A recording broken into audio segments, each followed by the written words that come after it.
Nos contabas de un peluche con inteligencia artificial. ¿Qué era lo que hacía? ¿Que estaban vendiendo en Singapur? Bueno, que conversaba con contenido sexual explícito y ofrecía consejos peligrosos.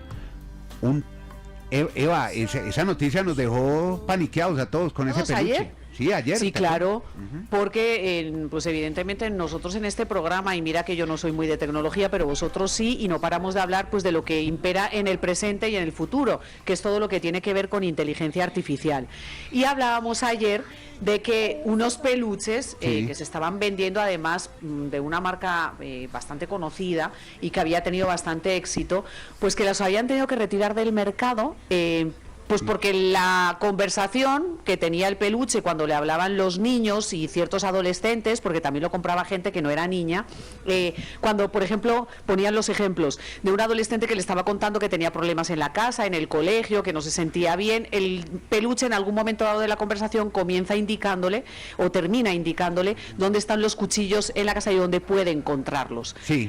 Porque la conversación de ese adolescente se dirigía hacia eso, pero también con los niños. Claro. Había varios adultos que hacían la prueba de hablar de sexo y el peluche respondía en términos sexuales. Entonces eso, pues un peluche para un niño supuestamente no está bien visto. Claro, y a nosotros hay noticias que nos dejan muy marcados y dijimos, pero eso qué explicación tendrá, ¿quién nos puede hablar de eso? Y siempre buscan, como no nos la sabemos todas, como dice el profesor Iragorri, pues llamemos a los que saben. Encontramos a Martín Merlini, que es especialista en inteligencia artificial, IA y Big Data, fundó Stanum. Y bueno, ¿hasta qué punto esto puede ser peligroso para los niños, Martín? Este tipo de noticias que dio Eva, este peluche que daba consejos peligrosos y hablaba de sexo. ¿Cómo le va? Buenas tardes. Bien, buenas tardes. ¿Me escuchan bien? Pero mejor no podemos más. Martín, ¿qué pasa con esos peluches? ¿Cómo hacer para que no, por ejemplo, Lía, la hija de Eva, no vaya un día a tener un peluche de esos y empiece a hablarle de sexo y de cosas peligrosas? Sí, nos encontramos ante varios problemas que tenemos que atender como sociedad, porque nos empezamos a enfrentar a estas situaciones y van a surgir muchas otras más, como la clonación de voz o la clonación de imagen, que ya está empezando a escucharse cada vez más. O sea, estamos en una fase temprana en donde se empiezan a advertir este tipo de situaciones que no eran habituales, pero nos empiezan a poner en alerta a todo el mundo. Ahora, tenemos que observar ciertas cosas que han sucedido con este caso, que pone en evidencia la falta de atención o la falta de regulaciones específicas para este tipo de desarrollo, como el caso de este juguete. Cuando nosotros nos encontramos con una situación de este tipo, que tiene un juguete, que tiene inteligencia artificial, que va a ser usado para niños, hay que observar cómo fue el proceso de entrenamiento de esta inteligencia artificial que está integrada, cuáles son las barreras que se puso ante la interacción que va teniendo con las personas, y si las personas se meten en temas que son delicados, como la sexualidad o como puede ser la violencia, cuáles son las barreras que tiene la inteligencia artificial para desviar al interlocutor. Pero también hay otro detalle más. ¿Qué pasa con los padres, que son los responsables, los tutores, los que eligen el juguete para el niño? Oye, me deja pensando sobre todo esa última parte de la respuesta, que qué pasa con los papás, porque yo soy una fiel defensora de que al final todo está ahí a la mano y quien tiene el último filtro son los papás, porque los hijos no se educan fuera, se educan dentro. Lo que pasa que le deja una gran responsabilidad a los que estamos aquí dentro. Oye, pero yo sí te pregunto, la responsabilidad de los que hicieron el peluche, ¿en qué momento esos filtros no existen? Porque son filtros, pues es que es un peluche que se vende para niños y que habla de sexo, sí, que habla de cuchillos, se habla de encender fósforos, no hay filtros ahí.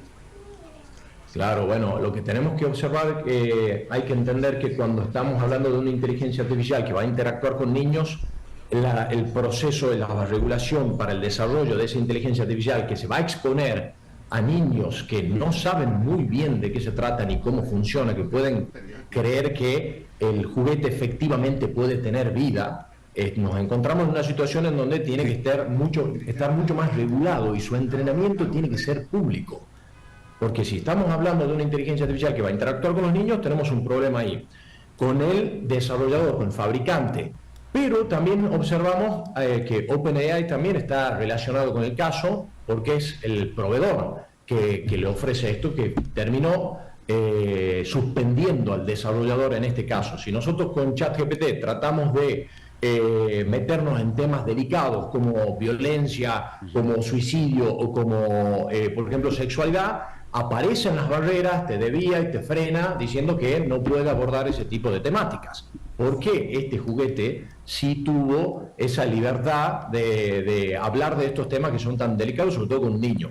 Sí. Pero hay otro tema más, si quiero sigo. Dale, dale. No, Martín, no, te íbamos a preguntar con el tema de la reglamentación, de hasta qué punto se puede limitar, porque ya vimos que en las redes sociales fue imposible. La IA se puede reglamentar, se puede limitar, ya hay países que están trabajando en estos temas de reglamentación, sobre todo para situaciones como la que estamos comentando. Claro, observamos que no hay regulaciones para juguetes explícitamente, pero sí hay clasificaciones para inteligencia artificial que es dirigida a menores como de alto riesgo. En la Unión Europea lo están desarrollando con mayor atención, pero en Estados Unidos no hay una ley federal específica que está abordando. Nos estamos encontrando con estos primeros casos que nos ponen en advertencia de que se tienen que regular rápidamente, no solamente para esta situación, sino para todos los ángulos de la vida, en donde vamos a empezar a observar que la inteligencia artificial se va metiendo en distintos sectores, sí, va afectando la forma de comportamiento en relación a la inteligencia artificial. Entonces, Martín, te pregunto, perdón la interrupción, los chinos, porque allá sí hay restricciones y están limitados. ¿Qué pasa con los productos que muchos de ellos los fabrican los chinos y llegan a Europa o a Estados Unidos? Bueno, ahí ya cada país, cada institución tendrá que ir marcando las pautas y reglamentando qué tipo de juguete van a poder permitir comercializar en sus mercados. Porque también hablamos desde los fabricantes, desde las organizaciones, de todas las personas que están involucradas en el comercio de este tipo de juguetes, que no solamente van a ser juguetes, pensemos en cualquier elemento, un auto, una heladera, cualquier artefacto electrónico va a empezar a venir integrado con inteligencia artificial. ¿Y qué tipo de entrenamiento tendrá eso? Entonces, ahora nos ponemos del lado del usuario. ¿Qué pasa con los usuarios? ¿Realmente entienden cómo funciona la inteligencia artificial? Porque en la interacción que tenemos nosotros con nuestros entrenados, nosotros entrenamos equipos de líderes en empresas. Hemos entrenado abogados, jueces, hemos entrenado a gerentes y observamos que no tienen un entendimiento profundo sobre su funcionamiento. Entonces, cuando interactúan, no saben realmente qué está pasando y menos van a poder guiar como tutores y padres a sus hijos. Claro. Entonces, mira que acertaste, muy delicado. Yo iba por ahí, porque todos mis compañeros saben que yo la verdad soy nula en todo lo que tiene que ver redes sociales y todo lo que tiene que ver inteligencia artificial. Y estoy como metida en un rollo donde además me niego. Yo ya estoy muy vieja, ya no aprendí y voy a poder sobrevivir. No, pero lo que quiero decir, Andrés, es que es verdad, yo voy un poquito por donde iba Martín y por ahí va mi pregunta. Obviamente tú que vives, pues entiendes la inteligencia artificial y entiendo que ese es tu trabajo ahora y te dedicas a educar a gente para que la entienda. ¿Qué le recomiendas a una persona como yo, que tiene una hija de 4 años, que no entiende absolutamente nada? Me imagino que voy a tener que ponerme al orden y estudiar un poco, pero entre comprarle un peluche de los de siempre, a comprarle uno de inteligencia artificial, lo que tú estabas diciendo con los jueces, y si uno no entiende nada, ¿es mejor irse por el de siempre? Claro, digamos, vamos a las bases del problema. Estamos tratando con una tecnología mucho más avanzada que está simulando inteligencia, que tiene un volumen de entrenamiento tan profundo que puede hacer cada vez más cosas que haría un ser humano, para empezar. Por ahora está muy restringido, pero va a tender a ser cada vez más. Y lo que es importante es entender qué gran modelo de lenguaje voy a usar, porque cada uno es distinto. No es lo mismo DeepSeek de China que ChatGPT, que Grok, que Perplexity o Claude, son todos distintos. Entonces, primero nosotros, como responsables dentro de nuestra profesión, como padres, nosotros tenemos que entender en profundidad cómo fue entrenado, cómo se usa, cuáles son los riesgos, qué está bien, qué está mal, porque si no, ¿cómo vamos a guiar a nuestros hijos? Yo tengo hijos de 7 y de 4 años y no los estoy exponiendo todavía a inteligencia artificial. Ellos sí observan cuál es mi trabajo, se sorprenden, pero todavía no le estoy dando esa fase. Ahora, también ahí, que también estuve entrenando a directores y docentes en colegios, ahí hay una responsabilidad muy grande en la educación, porque las personas más indicadas para hacer los procesos de enseñanza y de asimilación temprana de lo que va a ser una herramienta que va a ser para la vida como Internet o el celular en la mano, Claro. tienen que entender en profundidad y guiar este proceso, porque si no está habiendo sensación de trampa. Claro. Usan inteligencia artificial y hacen trampa. Entonces, ¿de qué estamos hablando? El problema es más profundo, ¿no? Claro. Una pregunta rápido, Andrés, antes de que lo despidamos. ¿Y estos muñecos, digamos, para nosotros los adultos, no será que los sacan? Porque a mí se me llamaría la atención, Eva.